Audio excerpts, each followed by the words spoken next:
পবিত্র নদী আজ কি ভয়ঙ্কর রূপ। তাই তো যদি আমাদের কোনো বিপদ ঘটে, তাহলে আমাদের শত্রুপক্ষের পক্ষে হবে বেশি। তা জানি নিজামত, তা জানি। ওখানে আছে জাদুঘর মহুয়া, তাছাড়া অতন্ত্র প্রহরীর মতো প্রহরা দিচ্ছে ভবানী সরকারের দল। কিন্তু দুপক্ষের দুর্গজে ওই নিম্নভূমিতে। তাই তো নিজামত, এই বিপত্তিকে কি করে সৈন্যদের রক্ষা করা যায়?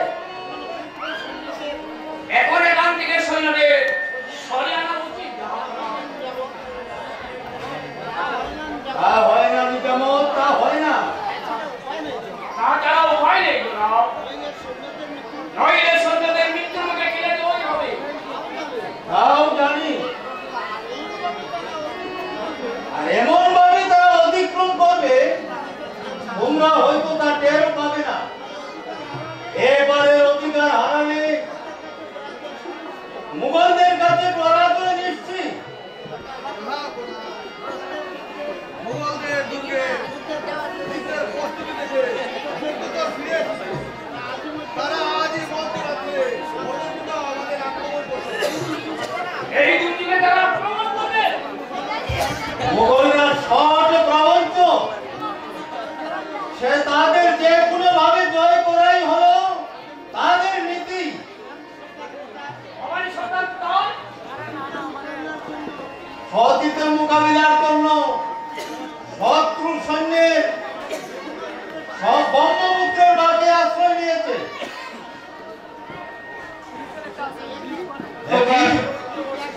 এই যে গ্যাসের কণ্ঠস্বর, তাহলে গ্যাস কি ওপার থেকে সৈন্যদের নিয়ে ফিরে আসছে?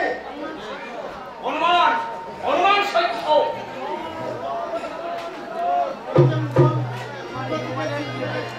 এই যে মুঘল দুর্গ থেকে চিৎকার আসছে, তাহলে ওপারের বাঁধে কি ভাঙন ধরেছে?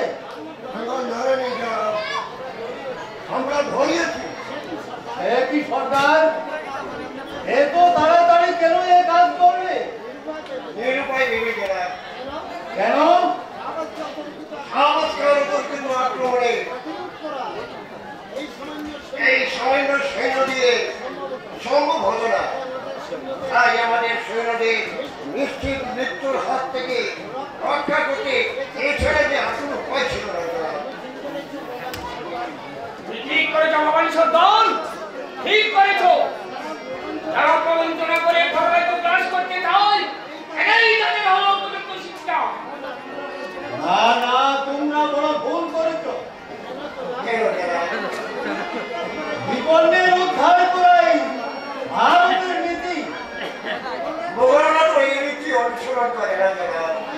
তাই যদি করবে, তাহলে তোমাদের সঙ্গে তাদের ভাড়াকার রইল কোথায়?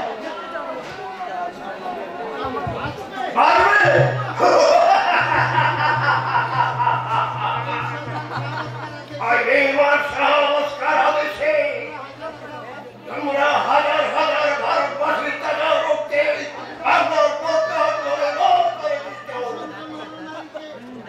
হাজার হাজার করে বাড়িতে করে তারা বদ্ধ করে আগুন ধরিয়ে দিয়েছ,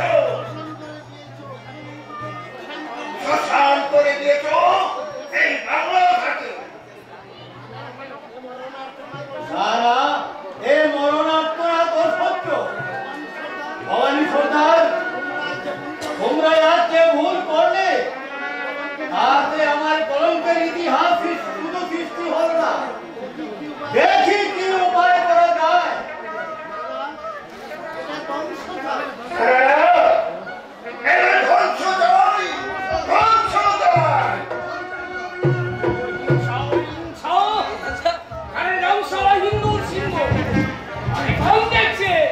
ওই শাহবাগের চক্রান্তে ধ্বংস হয়ে যাবে সোনার বাংলা।